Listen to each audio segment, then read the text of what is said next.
Dan Rothenberg and Joe Klosik, two guys trying to figure it out. Not the right wing, not the brosphere. Left of center, with humor and empathy. Hello, welcome to the Splain. Hello, everybody. Welcome to the Splain. Please press like and subscribe. Yeah, come on. To our community. Yeah, we have a community. We're a community. And by the way, we're a community. Today's episode is brought to you by Petunia's Bakery, best vegan baked goods in Portland. That's right. We have sponsorship? Well, no, but I want to act like we do. Actually, it's so cool. All this time I've been watching my podcast. Yeah. I know. Heroes like Mark Maron, and they got their plugs, and it sounds to me that's when we have arrived. So go to Petunia's. Also, I'd like to give a shout out to Advil for making this podcast possible. You're reaching a little high. Well, my foot hurt. I took some Advil. I don't think we could do this without it. I'm just saying thanks Advil. Maybe send me a free bottle. We're gonna just act like we have sponsorship. Go to Petunia's. We're just gonna act. Yeah. Tell them Dan and Joe sent you, which will probably be awkward.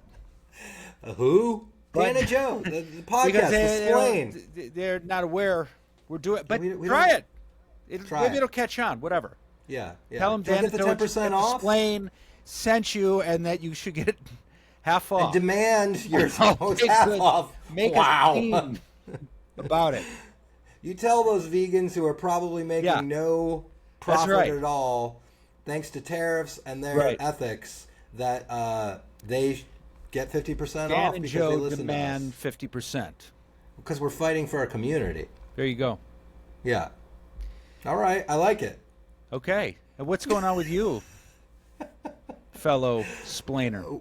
Well, my fellow splainer, last night I had a great gig. I hosted a show for a charity called Wednesday's Gift, and they've been around now for 13 years.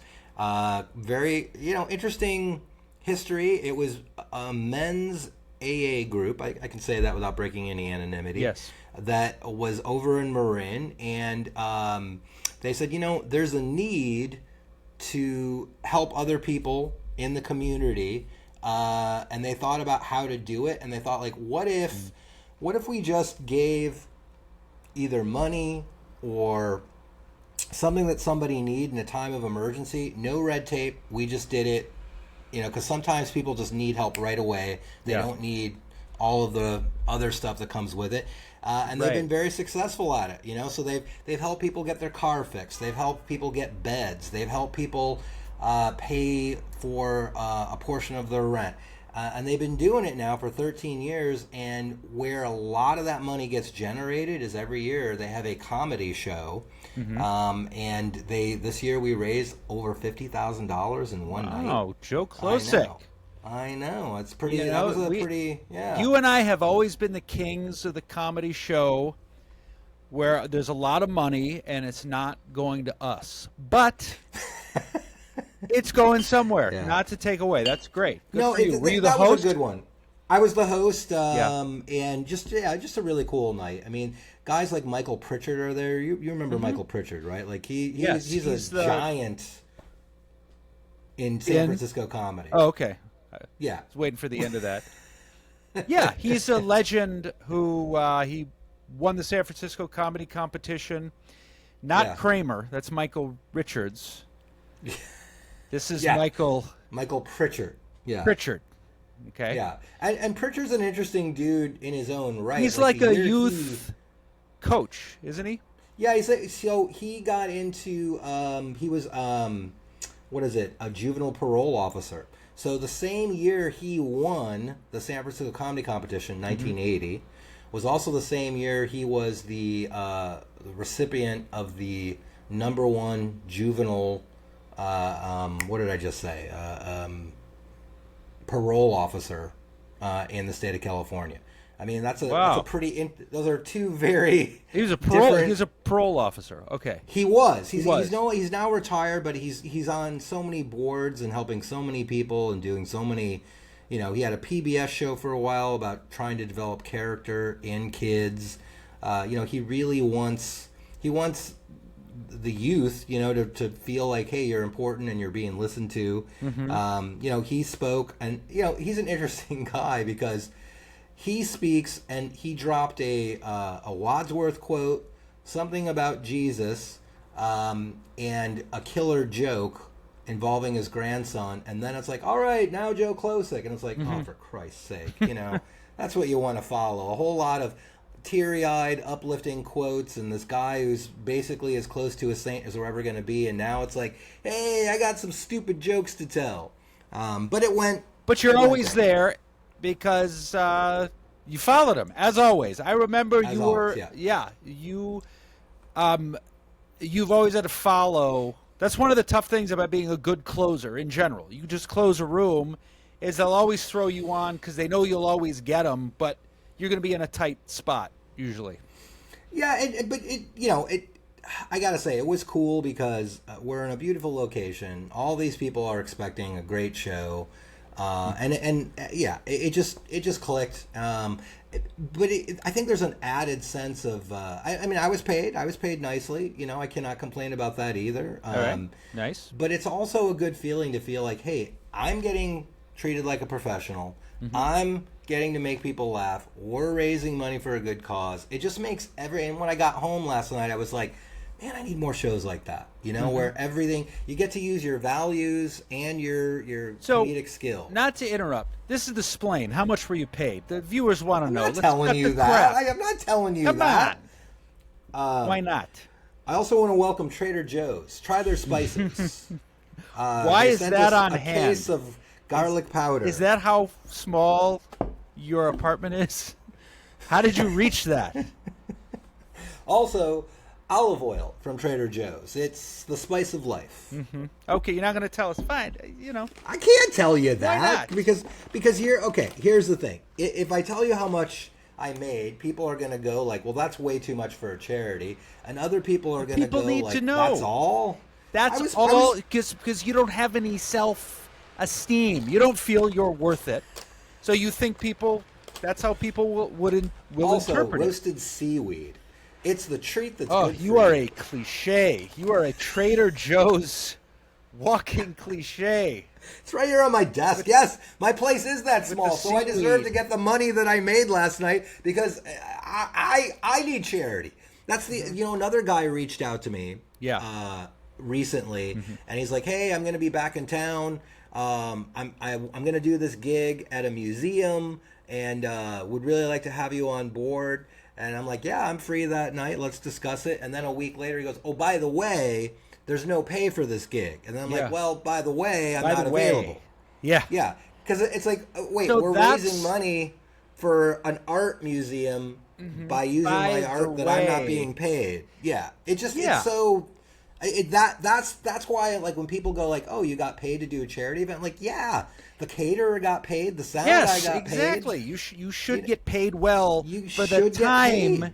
Yes, you've been in comedy college. Yes, Gig workers deserve money. Comedians 100%. work hard to make it look easy. That's and it. we're That's always sort of under. It brings back. I remember this episode of The Sopranos that always clicked with me, where Tony is. Tony's got his goes to Vesuvio, owned by Artie, Oh, that's right. and of course Tony has a really really big tab there because right. gangsters don't pay for their food, and Artie's finally feeling like. I want my money, and so they had this big thing for the for the garbage department. Yeah, big fundraiser. And I remember Artie saying to him, "Yeah, the band got paid that night," and that just kind of resonates. Some people deserve to get paid, some people don't. It's And one of often the comedians, things. Yeah. we're an afterthought. We're like, you would do the gig anyway for free, right? So why not do it for free? Right, but yeah, that always got me. By the way, there's no money. Yeah. So you said, by the way, I'm not available. Woo, good for you. I didn't say by the way, but I did say like, yeah, I'm not available. And he replied back like, I understand. So, but it's like, look, we've both been around. Like, why are you asking me to do something for free when you know I'm getting paid, you're getting paid? Like, we're both professionals that are getting paid. We've been at this for a while now. Like, it just, and the fact that you want me to use my art to help raise money for an art museum, just that strikes me. That's it's art, like, come on. My art's not valuable, right? But your art is. Exactly. Yeah.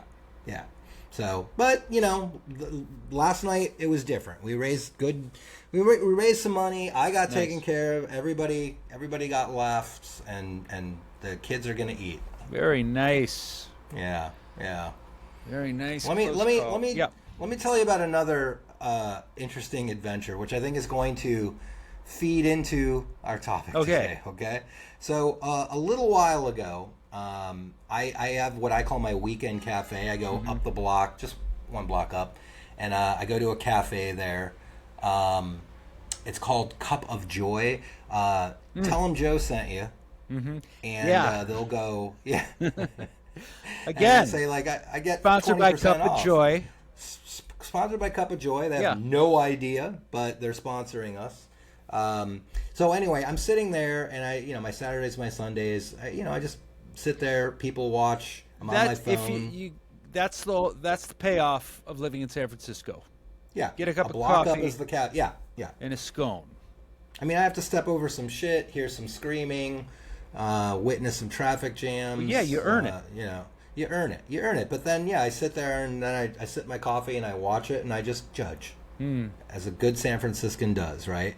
So, like any weekend, there's a bunch of people in there nursing coffee on their computer.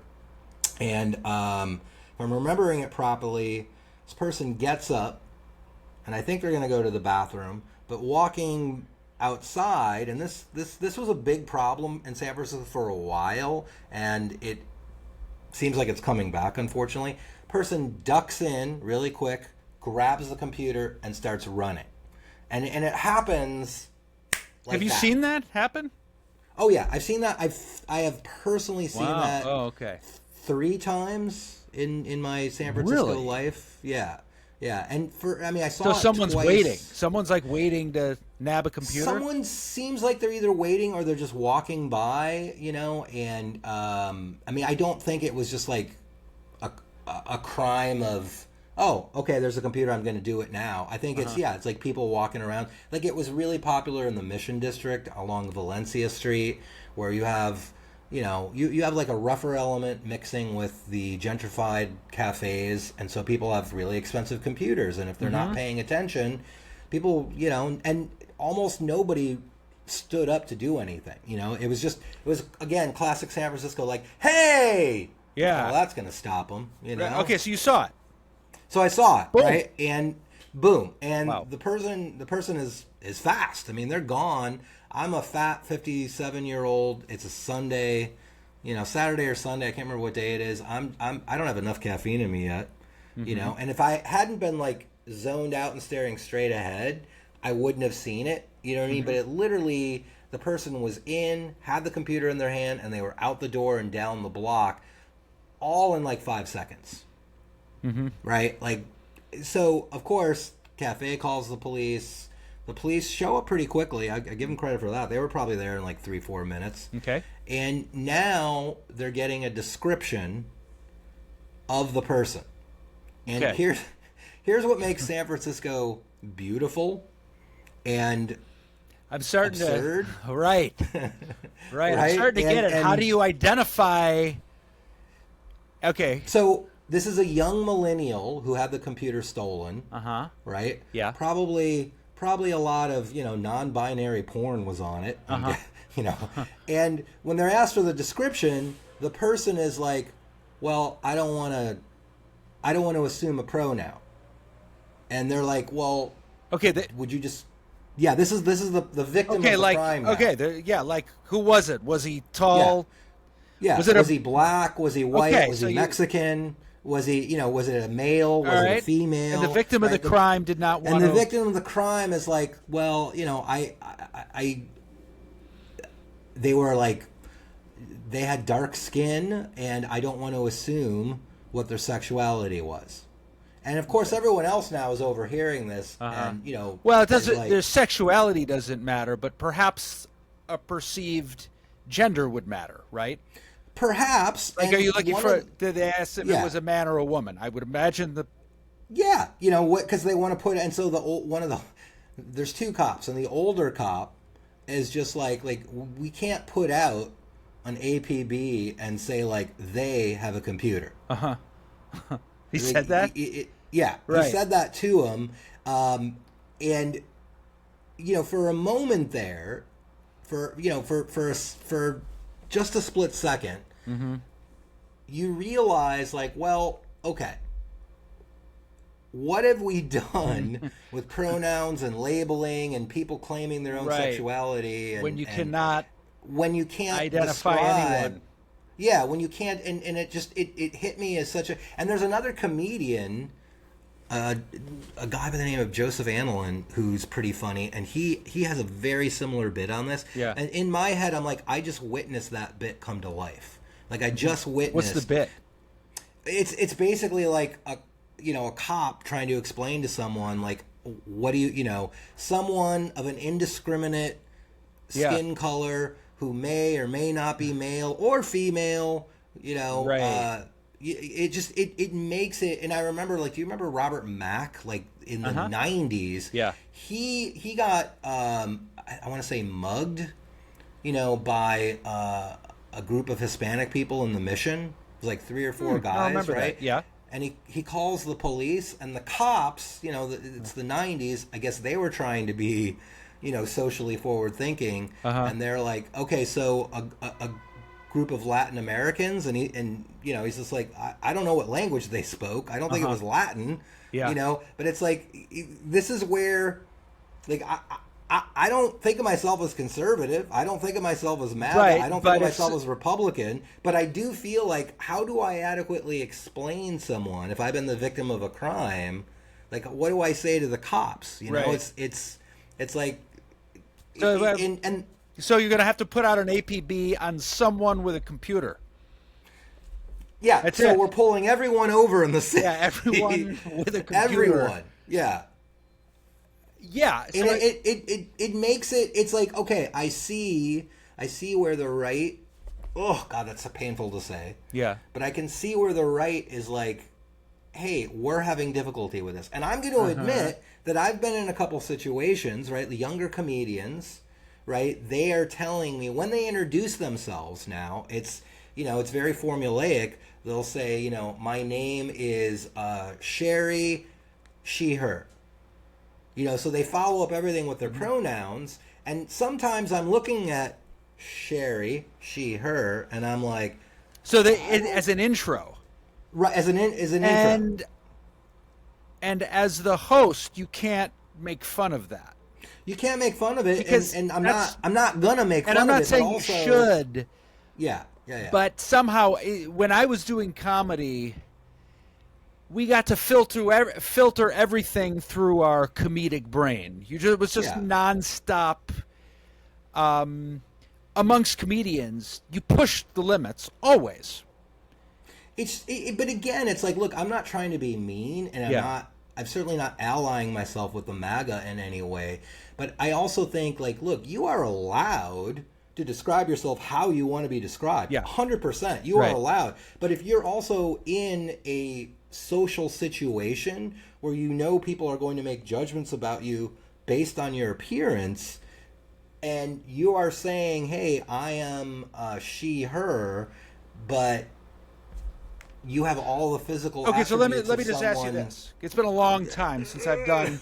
Yeah, it's been so long since I've done comedy or hosted a show. But you know what I'm saying, right? Like, yeah. It's frustrating because, like, look, I'm trying to learn, and I'm trying to be as supportive to you as I possibly can, and I'm gonna use whatever pronouns you want me to use. But then you see that comedian go up, Yeah. And then they're getting heckles, they're getting pushback, and it's like, how did you not think that was going to happen? Because they're saying, why are they getting heckles and pushback? Because they're saying, introduce me as Sherry, she, her. Yeah, and it's like, but you're not, which is a shitty thing to say, I realize. You're not what? Well, I would say, based on my visual presentation, I don't know how to say. Okay, I see. It's a he him, right? Okay, got it. Right, so you're going up. The average person's taking it a he him, and they're saying she her. And then here's the question. Then they get incensed, and it's like, but you're right. You're putting yourself on stage, and I feel like you are setting yourself up, right? Because you have to anticipate. Not everyone's going to agree. I mean, look, you take all of that out of it. And are you making it funny immediately? Are you that's making it kind funny? of your job, right? This isn't comedy is rough in that sense. That everything. Go ahead. Yeah. Let me just be 100% clear about it. Yeah. You are allowed. Yeah. To say this is who I am and you are 100% allowed, but you also have to be aware that other people are not going to share that value, and you have to anticipate there's going to be pushback.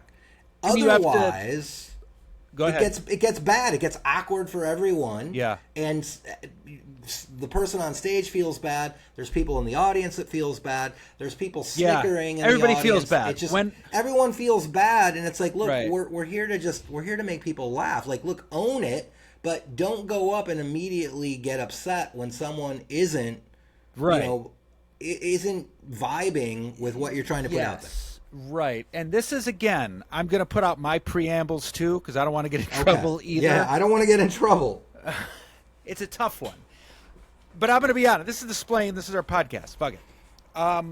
To me, I agree. I think everyone should talk about everything. I love the fact that there are trans comedians. We should listen to trans comedians and listen to what they have to say, as opposed to people being mean and making fun of trans comedians. That being said, everything is in service of being funny. And if you're going to bring it up, back when I was doing comedy, you anticipate that tension and you're ready to address it and relieve the tension, because that's the definition of humor, is tension relieved, right? It's not fair. Comedy's not fair. It's not gentle. This is the venue. So I think this is kind of what I'm getting from you. That maybe a young comedian says, my name is Sherry, my name is Sherry, she, her.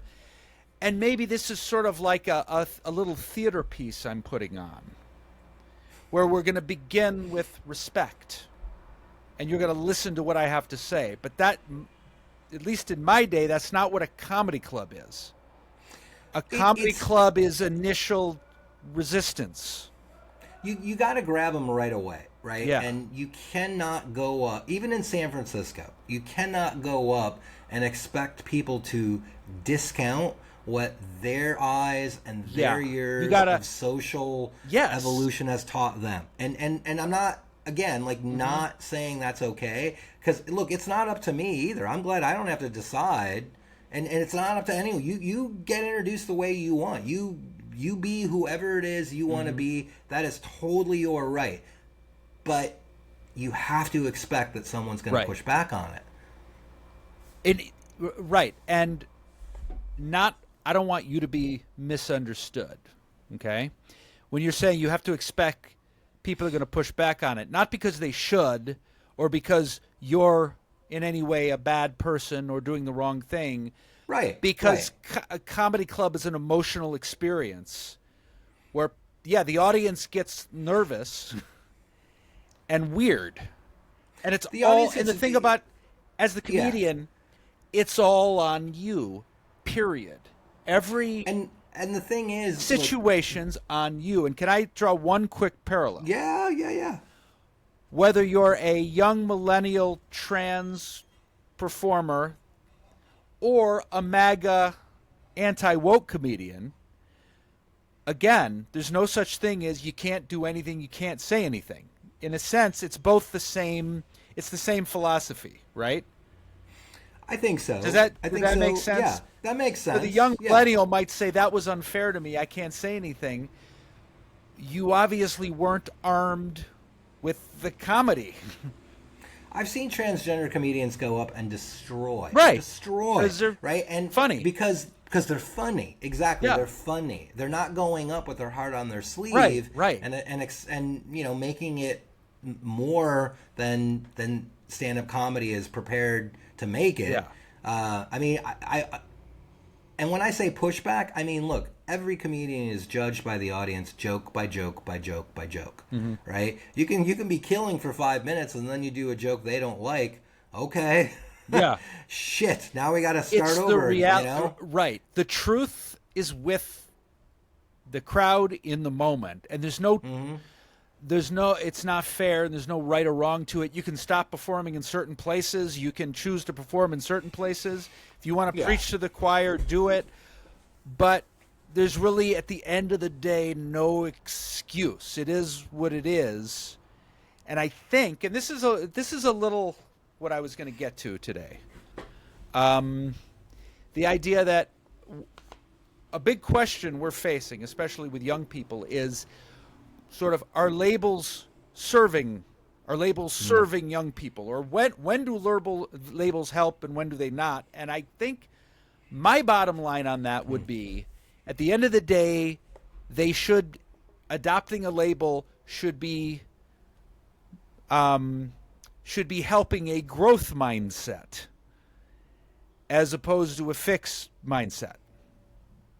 So in other words, I would agree with that. So if you come into my office, if I'm working with someone and we come to a diagnosis of autism spectrum disorder, the purpose of that diagnosis is to identify how certain situations are really challenging, and now we're going to widen life. We're going to make life bigger for you now that we know the limits and the strengths of autism spectrum disorder. Does that make sense? It's all about widening life, as opposed to saying, I'm autistic, I don't do that, I can't do that. I have ADHD, I can't do that. So, for instance, a lot of people will come to therapy and say, and literally will say, okay, what do you want to achieve in therapy? They say, I need a ADHD diagnosis.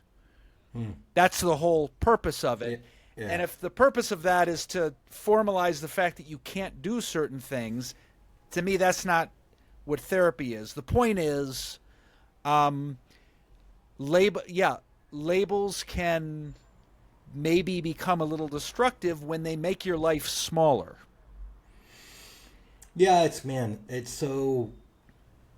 is incredibly difficult to talk about.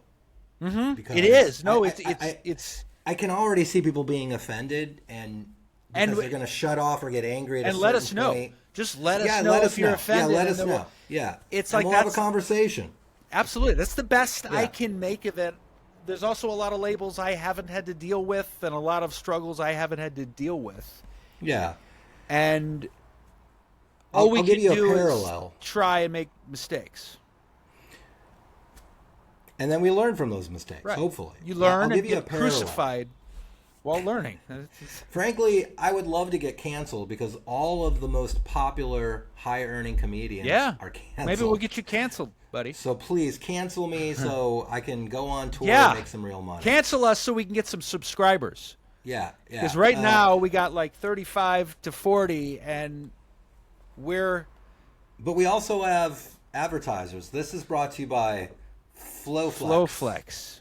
COVID. Do you want to find out if you have COVID in an off-brand, not trustworthy open box? Of course you do. Did that box Flowflex? Flowflex. It just rolls off the tongue. You got your whole life on your desk. I do, Joe. It's kind of sad. So, for instance, it's sort of sad. Go ahead. I was going to say, bro, I was in California visiting my niece, and she said she used two terms. She's a young Gen Z person, And so there was two terms she used. One was new phobia. New phobia. New phobia. Wow. New phobia is the fear of new things, the fear of doing new activities. Sure. Okay. Okay. Now, and again, young people are sometimes getting fixed on this is what I have. So it's kind of like, as opposed, I remember new phobia when I was young. You know what it was called? It was called, I got to do what? Oh, fuck. It was called a challenge. It was called growing up. Called it was life. called taking on responsibility. It was called life. It was called a job. It was called being mature. Right. New phobia. It was I know. And I hate that I'm now the old man. Fuck like that. I'm gonna slap the new phobia out of you. Yeah, fuck that. Make me. I'm not going. Whatever you want. Yeah. But so yeah, I mean, life. New things are absolutely challenging, scary by definition because it's new. Mm-hmm. Now it's turned into I have this thing. Yeah, yeah. Which can be limiting. It makes your life smaller in some ways. Yeah. And then it becomes an identity, and then you hang out with other people with who new also phobia. Claim new phobia. Yeah. And then you're like, we should put together a website. Well, that's scary. Well, let's not do it. That's new. Great. Perfect. What if I face this fear? That's new. I can't do with that. my new phobia friends, and we sit around and not do homework and do nothing. Yeah. We talk about things we don't want to do. We're there for each other. Yeah, and we're there for each other in a platonic, non-way, this relationship forward. Nothing. I have feelings for you. This is scary. Yeah. No. Yeah. Another one I heard, and I can't remember the name of this. It was killing me. It was just precious. It was something, we'll call it friend sexual. So it was that perfect Gen Z, something centric or something sexual, something that sounds really a lot of meat on the bones. But it's about nothing. Yes, nothing. Yeah. I'm cardiocentric sexual. It's I boom. like to get my heart rate up when I'm having sex too. Yeah, whatever. It was a beautiful young person's term. I'm boom, and I said, "Oh, what's that?" Yeah. And she said, "I have to, in order to feel romantic toward a relationship, I have to be friends first." Okay, I think that's called maturity. Yeah, isn't it? So again. We had a term for that when I was a kid. And I think it was something like, it's good to be friends with someone before you go out. Because then you got a foundation. Yeah. And if you just want to hook up and have sex, alcohol. Yeah. And then there was the other. And then there was the reverse term we had, which was, oh, fuck. That was a mistake. But the point is. Yeah. Yes. Yeah. Friends sounds like a good idea. Now it's a thing. Yeah. Yeah. Of course. I'm friend sexual. Friends who let other friends fuck friends are the friendliest people there are. But that way, wasn't that from a musical? People. It sounds like it should be. People. Who fuck people? I don't know. Yes. So. Again, here's my fear, though, Dan. Are we starting to sound like the guys that were against gay marriage in the 90s? No. You know what I mean? Because I'm afraid that we're to trying the younger not people, to. I'm trying not to, but we're already laughing about it. The friend sexual. We're not just new phobia. It's like it sounds silly to me, and I'm like, what? But do we come off sounding, I'm not saying like there's a correlation between the two. Do we sound like the people who were against gay marriage in the 90s? I have to say no, and I'll tell you why. Because gay marriage is about true economic and medical equality.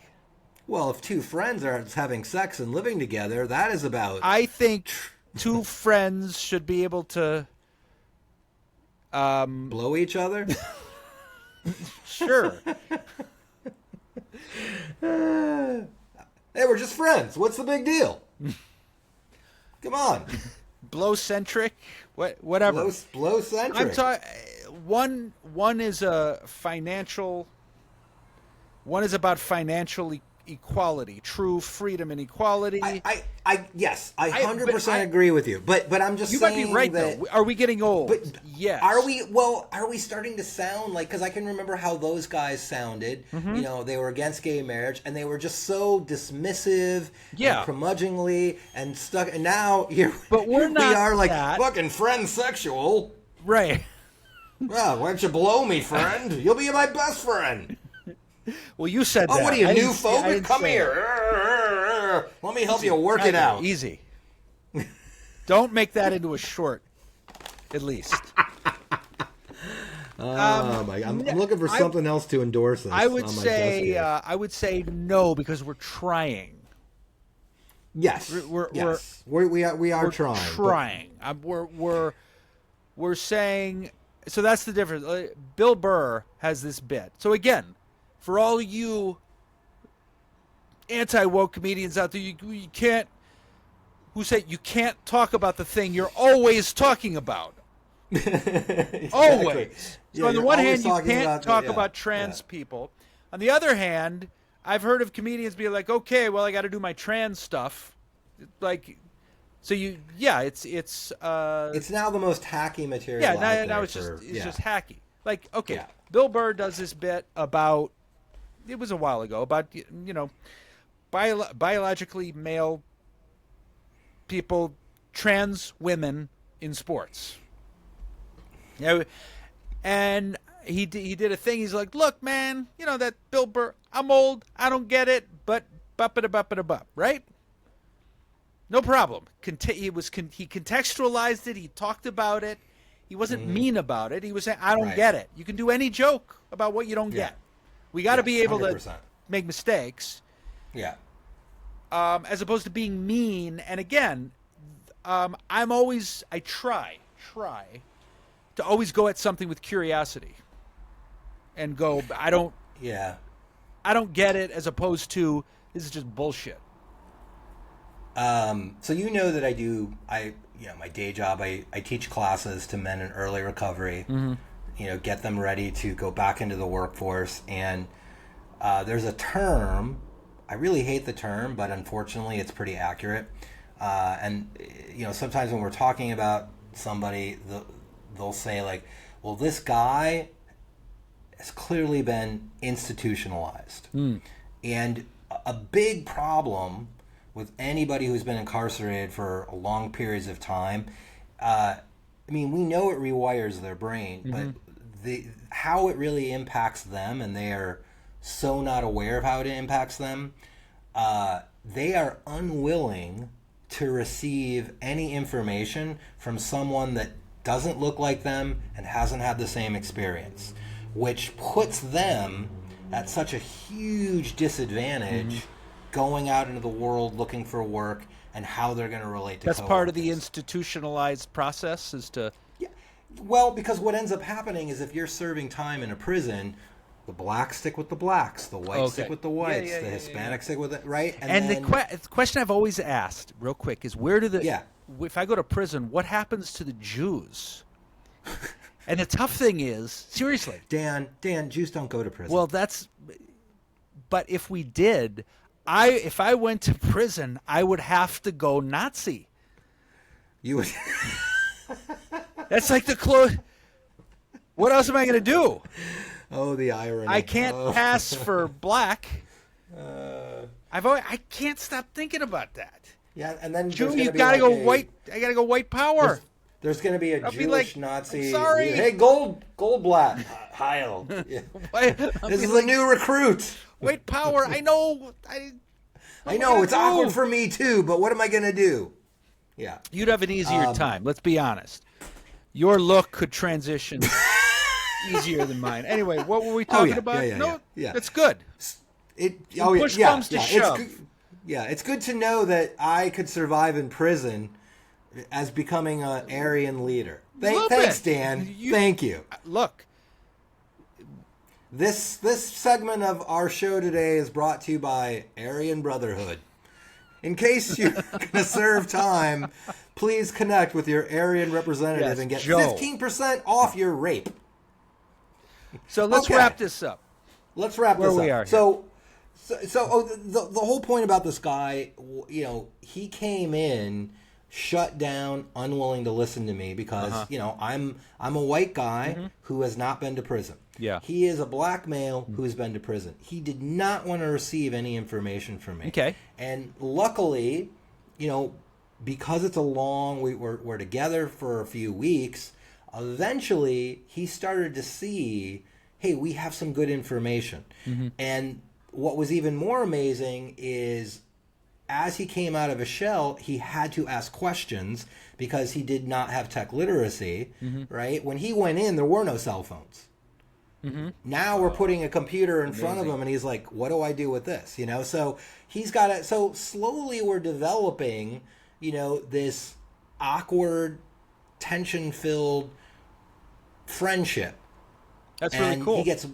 He starts asking me more questions, you know, and he starts asking me some social questions, clearly trying to figure out what my politics are, where's my understanding around some social issues that are important to him, and he starts to realize, like, we have so much more in common than we don't, right? And by the end of this gentleman, you know, he was smiling, he was joking with me. We, you know, I guess my big point is, if you take the time, right? If you engage somebody with patience and curiosity and empathy, let them come to you. They will eventually open up because, hey, they realize, like, oh, maybe there is some information. And I would also say, you know, to both sides of the equation, when we talk about the pronouns and sexuality and everything, like, it is okay for people to be confused and not understand it and not to get it right. It's okay for people to do that. And I also say to the side that wants to use their pronouns and wants to put that identity out front, good for you. You are totally allowed to do that. I would just say you got to be prepared, though, that people are going to have questions. And they might be rude, they might be confrontational, they might be downright mean, right? But especially in the field of stand-up comedy, if you're going to stand on stage and the first thing you are introduced with pronouns and that is your identity, man, you got to come out, you got to step on stage and just hit them fast and hard with some jokes that are, one, is going to acknowledge, hey, this is awkward for me too, and it's going to be awkward for you, and then two, hit them with a killer punchline. And once their defenses are down and you've got that killer punchline, man, you can go anywhere. But there is, I feel like you cannot go up with, like, if you don't laugh at this, it's a hate crime. Yeah. That's not going to get you anywhere. Right. A comedy venue, at least when I was doing it, it's on you. It's on you. It's on you. We can all go to the green room and complain. But if you want to work in comedy, you have to deliver. You don't have to be a joke monkey. Some people are so clever that they get a little less laughter. But yeah, you have to be able to handle the situation. Yeah, 100%. Or go to the poetry. Really? Yeah. This is a poem about my friend's sexual. My Ladies penis and gentlemen, is ours. Before he gets out of control, subscribe. Yeah. And Subscribe. just to sum up, yeah, it all needs to not give way to a fixed mindset where you're closed off to the world. Needs to. Amen. Labels are good if they open up more than they close. I like that. All right. Subscribe to the Splain. Subscribe, like us. We're trying, all right? We're trying. Forget it. Just fuck it. Peace out. Goodbye.